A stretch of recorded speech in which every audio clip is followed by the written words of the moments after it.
Kisah Nabi Syed alaihissalam. Menurut riwayat Islam, putra Nabi Adam yang menjaga umat dari tipu daya iblis. Perlu diketahui bahwa informasi tentang Nabi Syed alaihissalam tidak sebanyak kisah nabi-nabi lain. Sebagian besar berasal dari kitab-kitab sejarah Islam seperti karya Ibnu Katsir, riwayat para ulama terdahulu, dan Israiliyat yang sebagian tidak dapat dipastikan kebenarannya secara mutlak.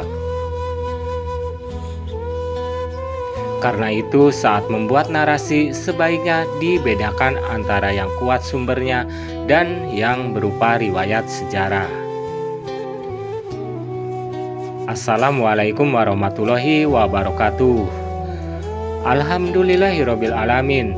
Segala puji hanya milik Allah Subhanahu wa Ta'ala yang telah memberikan nikmat iman, nikmat Islam, dan nikmat kesehatan, sehingga kita masih diberikan kesempatan untuk menambah ilmu dan mengambil pelajaran dari kisah-kisah para nabi. Sholawat serta salam semoga senantiasa tercurah kepada junjungan kita Nabi Muhammad SAW, kepada keluarga beliau, para sahabat, dan seluruh umatnya hingga akhir zaman. Sahabat sekalian yang dirahmati Allah, dengan segala kerendahan hati, izinkan saya menyampaikan narasi ini. Saya bukan seorang ustadz ataupun ahli agama. Saya hanyalah seorang narator yang masih terus belajar. Narasi ini sama sekali tidak bermaksud menggurui siapapun. Semata-mata hanya ingin berbagi sedikit pengetahuan yang saya peroleh dari berbagai sumber sejarah Islam agar kita dapat mengambil hikmah dan pelajaran berharga bagi kehidupan kita sehari-hari. Apabila terdapat kekurangan dalam penyampaian ini, saya memohon maaf yang sebesar-besarnya. Dan apabila ada kebenaran, maka semuanya berasal dari Allah Subhanahu wa Ta'ala. Pada video sebelumnya kita telah membahas tragedi besar yang mengguncang keluarga manusia pertama, yaitu peristiwa terbunuhnya Habil oleh saudaranya sendiri, Qabil. Kini kita akan melanjutkan kisah setelah wafatnya Nabi Adam alaihissalam, yaitu perjalanan hidup putra beliau yang bernama Nabi Syed alaihissalam, seorang nabi yang dipercaya meneruskan amanat ayahnya dan memimpin umat manusia di masa awal kehidupan di bumi. Untuk itu, marilah kita simak narasinya.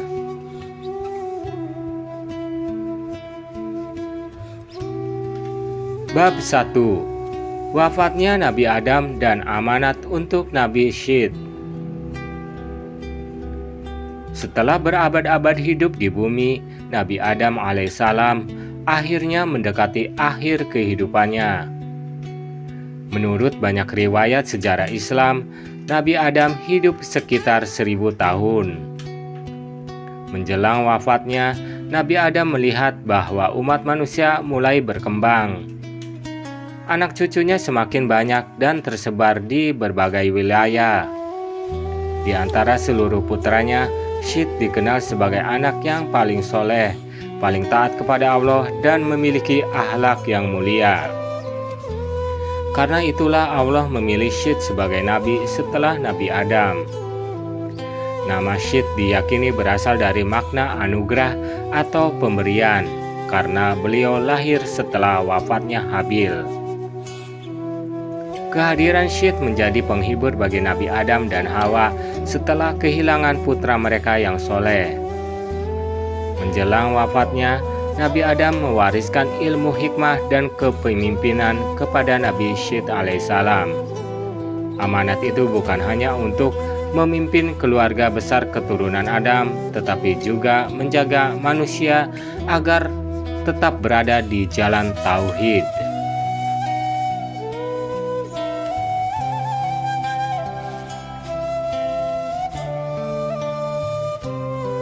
Bab 2. Nabi Syed menjadi pemimpin manusia. Setelah wafatnya Nabi Adam alaihissalam, Nabi Syed menjadi pemimpin umat manusia. Menurut berbagai riwayat, Allah memberikan kepada Nabi Syed sejumlah wahyu dan petunjuk. Sebagian ulama menyebut beliau menerima sekitar 50 suhuf atau lembaran wahyu. Tugas beliau sangat berat. Selain mengajarkan ibadah kepada Allah, beliau harus memperbaiki kerusakan yang muncul akibat pengaruh Qabil dan para pengikutnya. Pada masa itu keturunan Adam terbagi menjadi dua kelompok besar. Kelompok pertama mengikuti ajaran Nabi Syed dan tetap menjaga ketakwaan. Kelompok kedua banyak dipengaruhi oleh sifat-sifat buruk yang diwariskan dari Qabil, seperti kesombongan, kedengkian, dan kecintaan berlebihan terhadap dunia.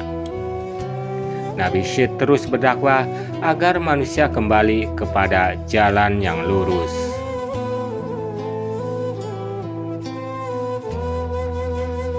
Bab 3. Iblis tetap melancarkan godaan.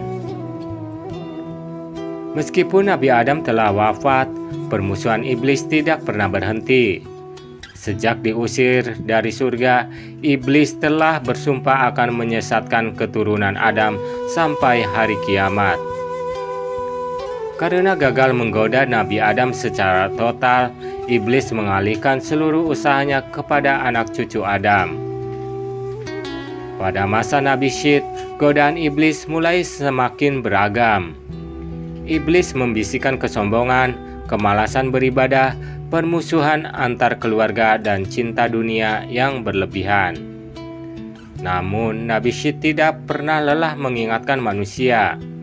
Beliau mengajarkan bahwa musuh terbesar manusia bukan hanya musuh yang terlihat, tetapi juga bisikan yang masuk ke dalam hati.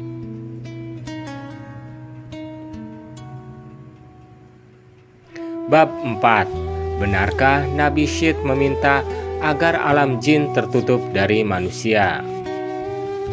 Dalam sebagian riwayat sejarah yang beredar di kalangan masyarakat, disebutkan bahwa Nabi Syed memohon kepada Allah agar manusia tidak dapat melihat bangsa jin secara langsung.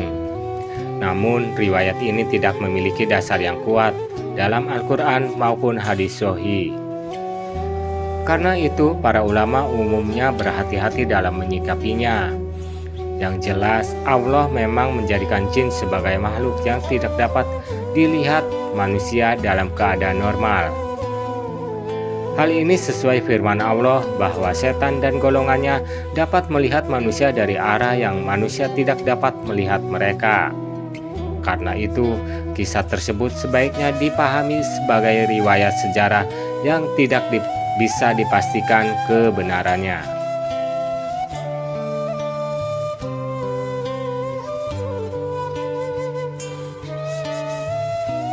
Bab 5. Istri, anak, dan keturunan Nabi Syed.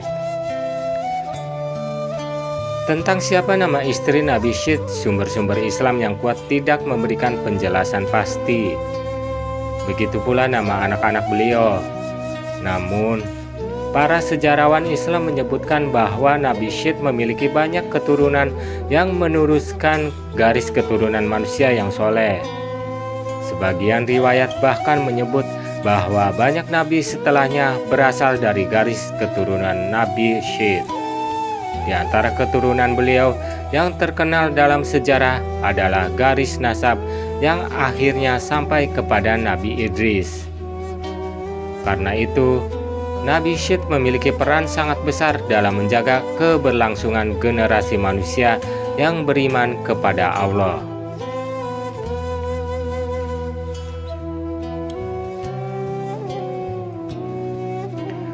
Bab 6. Peristiwa-peristiwa besar dalam kehidupan Nabi Syed.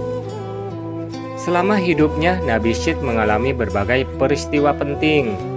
Menerima amanat langsung dari Adam, menjaga nabi pertama setelah Nabi Adam, mengajarkan tauhid kepada manusia, melawan pengaruh buruk keturunan Qabil, menjaga persatuan manusia yang mulai berkembang, menghadapi berbagai tipu daya iblis, mewariskan ajaran Allah kepada generasi berikutnya. Menurut sebagian riwayat sejarah, Nabi Syed hidup sekitar 912 tahun. Sepanjang hidupnya, beliau menghabiskan waktu untuk mengajarkan ketaatan kepada Allah dan menjaga umat manusia dari penyimpangan.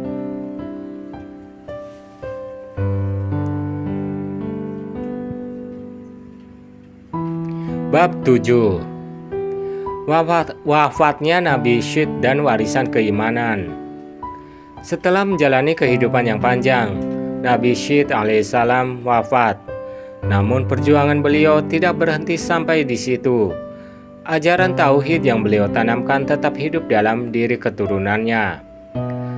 Warisan terbesar Nabi Syed bukanlah harta benda atau kekuasaan.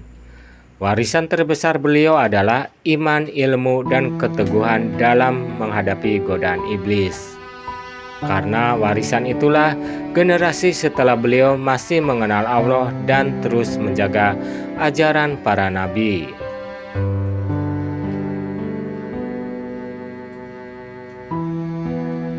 Bab 8. Hikmah besar dari kisah Nabi Syed alaihissalam.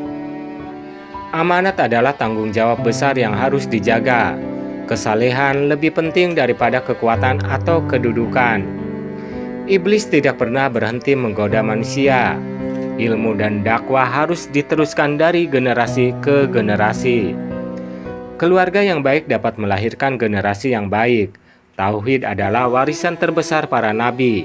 Kesabaran adalah senjata menghadapi fitnah dunia.